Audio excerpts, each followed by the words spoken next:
I am a massive book nerd. My love for books is part of the reason I love art journaling. I get to create my own library of art. I get to fill my bookshelves with the tangible containers of my own heart.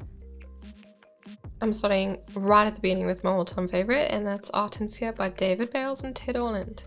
It's wordsy, it's well articulated, and looks at art and the practice of art. In this book they say the seed of your next artwork lies embedded in the imperfections of your current piece.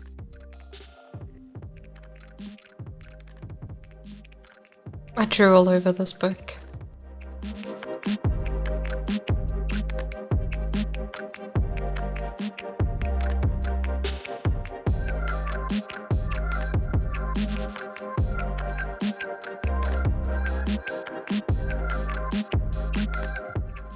A 1,000 Artist Journal Pages by DeVries Sokol is 1,000 pages, journal pages of art journal inspiration. It's also another great one by Dawn, and that's called A World of Art Journal Pages, and it's also just like filled with examples and ideas, and it's also going to introduce you to a bunch of your new favorite artists.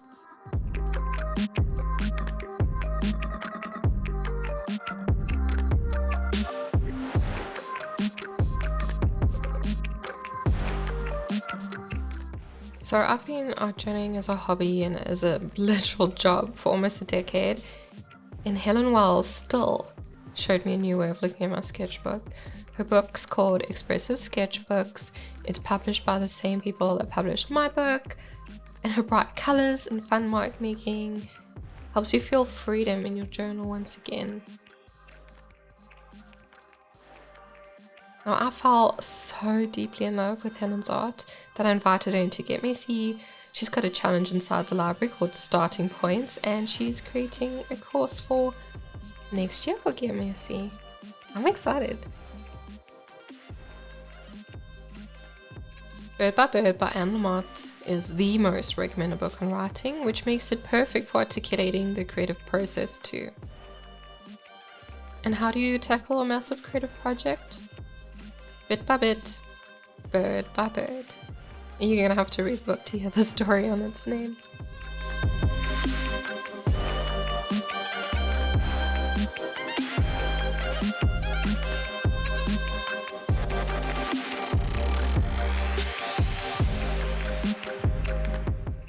All My Photographs Made with Pens by Tommy Kane is one of my favorite named books of all time, and I discovered Tommy through Sketchbook school. He's also my all-time favorite illustrator. His books and journals are just eye candy. They're so good. They're just so good to look at.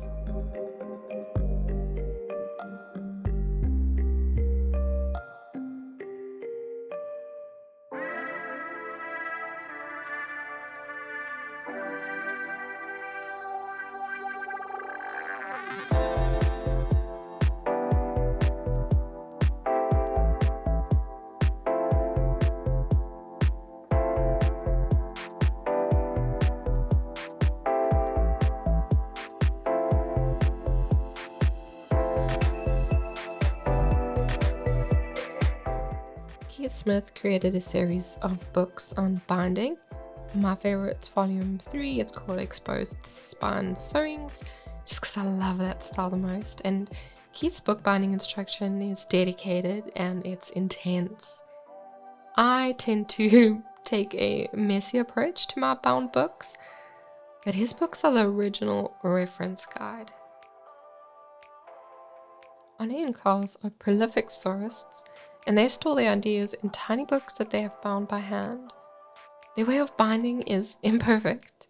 It's super easy, and it's the perfect home for your overflowing ideas lists. Make Your Own Ideabook by Arne and Carlos. Top book. I still go through this often.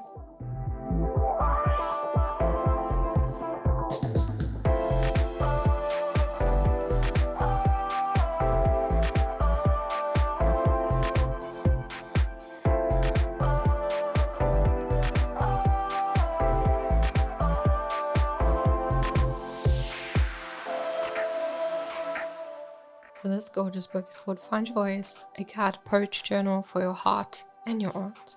Now, I ticked off a life bucket list item when Noor agreed to teach Forget Me See. Her work is warm, intimate, and vulnerable. And this book is a guided poetry journal. It's a collaboration between her art and yours. Throughout the book, you're given prompts in the form of questions, art, poetry. I had to buy 2 of these books, one for adding too messily, and the other one to keep just for its own beauty.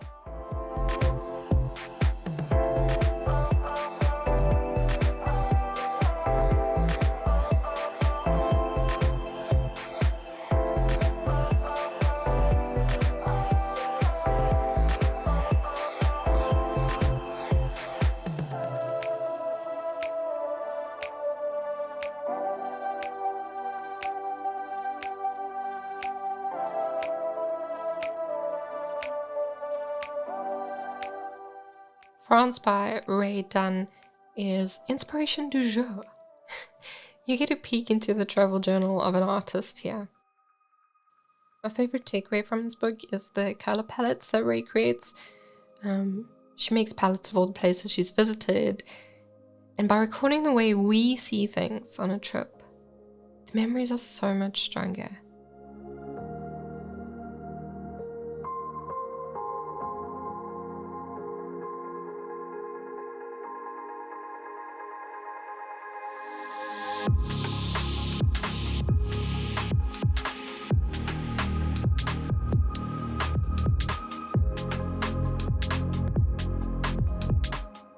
I don't think you're surprised that Still Like an Artist by Orland Kleon is here.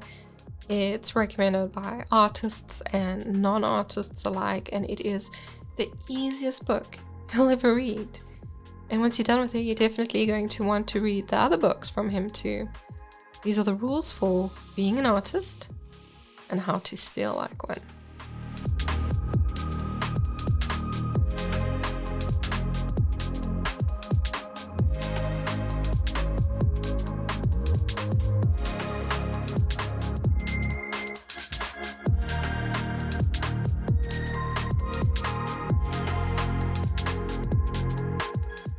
Radical Compassion by Brach is neither directly nor indirectly a creative book, but I found it very good to process in my art journal.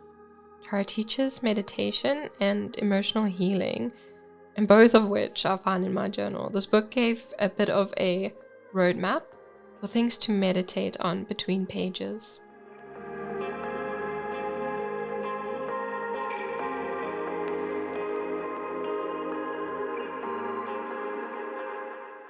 The next book is by my homeboy Bradford. He is my favorite artist of all time, and one of them. And this book is my all-time favorite collection of his. It's one of his earliest too, and it draws deeply on his life as a hairdresser, which is so seemingly unrelated to art that I can't help but love it. According to him, I learned my own way of constructing paintings through the end papers. How to create space, how to use color, and how to provide a new kind of content. They were the beginning for me.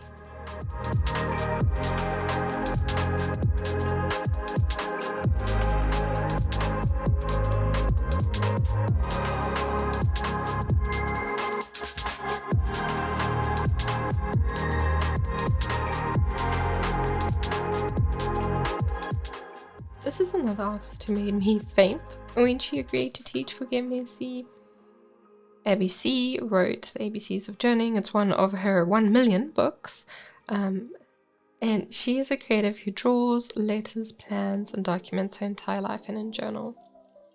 This book, the ABCs of Journaling, is a work of art in itself. And guess what? I'm going to be in her upcoming book, The Art of the Travel Journal. So excited.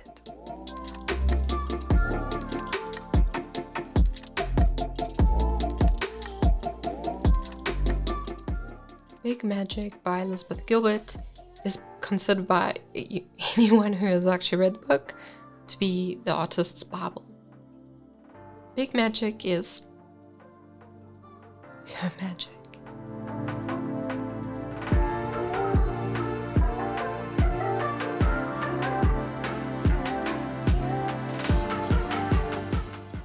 Dust Has Grown Flowers is a self-published book by Firefly Fiphie. I think that's how you say her name.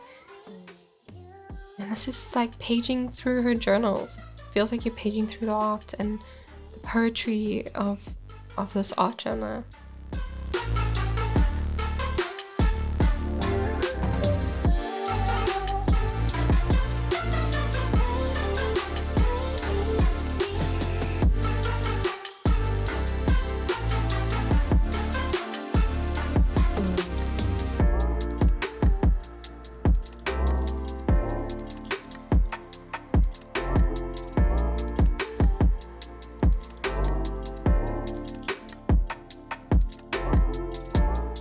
Speaking of art journals who share the pages of their journals, The True and the Questions is a journal, an interactive journal that you add to, and it's a collaborative project between you and Sabrina Ward Harrison. Sabrina is a lifelong art journal. She has a series of books that allow you to peek into her private journals, and this one leaves space for you. Sabrina says, I journal to understand my life as I'm living it. I use my journals as a place to put the things that spill out over the edges of my life. Photo negatives, scraps of paper, poems I've heard and loved, my sorrow and epiphanies, the true and the questions. My journals have become guideposts for my life. Maybe it's the same way for you. And so I invite you inside my world. With this journal, you can create the book you most want to find. Beautiful.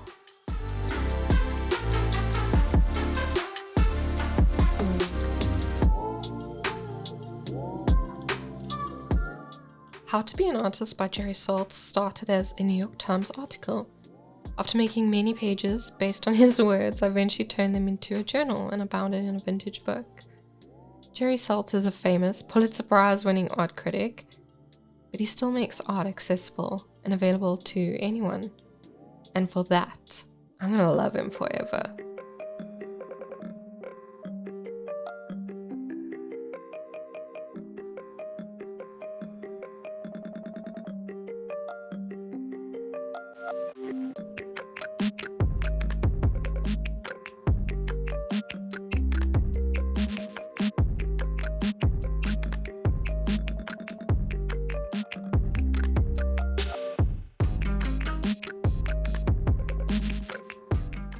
The next book is The War of Art by Steven Pressfield. Now, this guy is my all-time favorite writer on matters of art.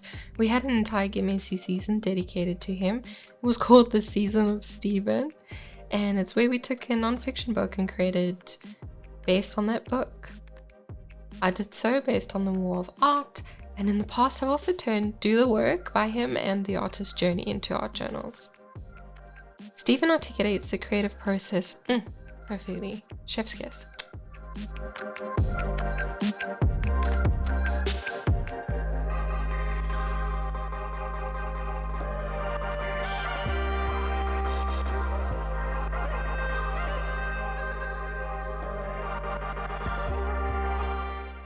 If you wanted to dig into painting with paper, this is the book. The Collage Workbook by Randel Plowman. There's also a partner book and it's called The Painting Workbook by Lena Hennessy, and that's really beautiful for those wanting to dig into painting.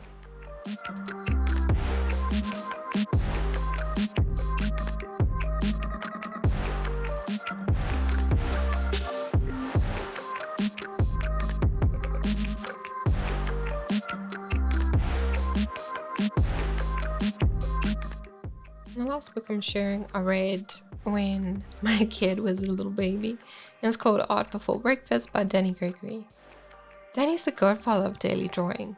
I have and I love all of his books, and this one in particular helped me come back to myself when I was a new mother. It helped me draw, messily, with one hand while nursing with another. Danny and his partner from Sketchbook School, Kosha, they've also been part of Get Messy, and they were guests for the season of play.